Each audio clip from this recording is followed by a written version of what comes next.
Olá, meus amores, bom dia, tudo bem? Espero que todos vocês estejam todos bem, a Pro também está bem, graças a Deus. E na aula de hoje a gente vai falar um pouquinho da arte pop. Então vamos lá.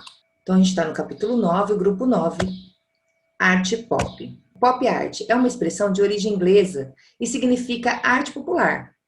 Como movimento artístico, a pop art surgiu na Inglaterra na metade da década de 1950, mas foi no início dos anos de 1960, na cidade de Nova York, que passou a ter destaque.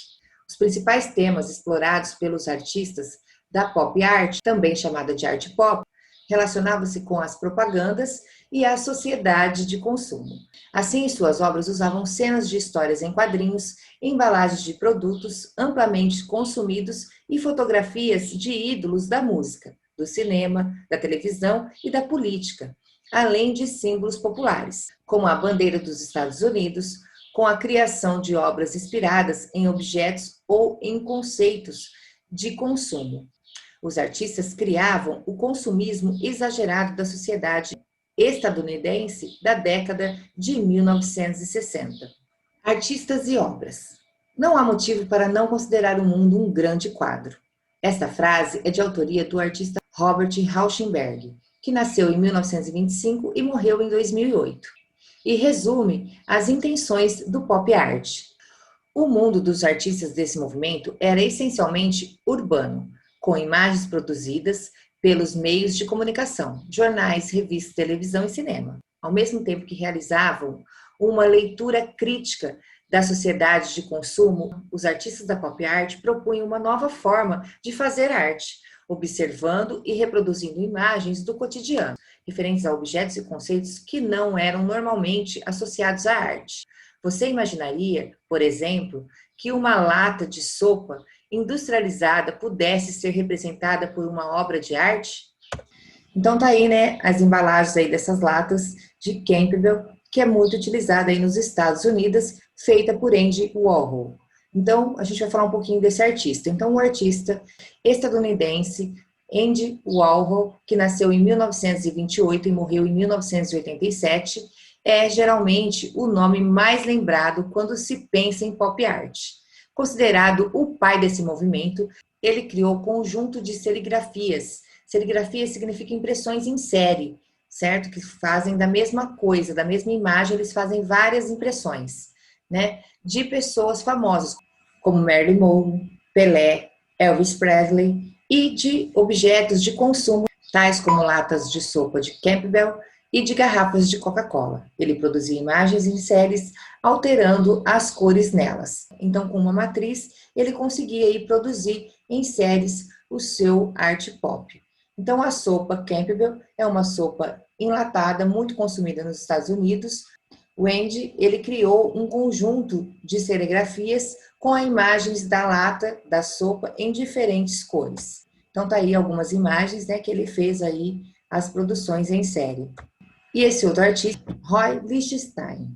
O artista estadunidense Roy Lichtenstein, que nasceu em 1923 e morreu em 1997, foi uma das figuras de destaque da pop art. Inspirou-se nas histórias em quadrinhos para produzir suas obras. Cenas de HQs ampliadas, destacando representações de som e movimento, cores puras e balões de fala. Então ele foi aí um inspirador, ele trouxe as histórias em quadrinho para a arte e trouxe também para os museus. Foi através dele que as histórias em quadrinho passaram a ser reconhecidas como arte também e passou também a ter exposições nos museus. Cláudio Tozzi. O artista plástico Cláudio Tozzi, nascido em São Paulo no ano de 1944, foi um dos representantes da arte pop aqui do Brasil. E agora vem a atividade aí que vocês vão realizar. Nessa primeira atividade, vocês vão responder a alternativa correta. O movimento artístico que surgiu na Inglaterra em meados da década de 1950 se destacou no início dos anos de 1960 nos Estados Unidos, usando principalmente imagens relacionadas com a propaganda e a sociedade de consumo. Foi chamado de... E aí vocês vão colocar aí do que a gente está falando, né? E nessa número 2, vocês percebem aí que é uma produção em série, né? Andy Warhol, ele trabalhava com a repetição de gravuras e ao mudar as cores das imagens, elas se transformavam. Agora você também trabalhará a mesma imagem de maneira diferente. Seguindo o exemplo da primeira imagem, altere as cores da segunda e crie estampa nas partes em branco, transformando uma única imagem em várias, como o exemplo apresentado. E aí vocês vão decorar aí, né, pintar com cores fortes e diferentes. E nessa número 3, a linguagem das histórias em quadrinhos foi um dos temas mais trabalhados pelos artistas da pop art em suas obras.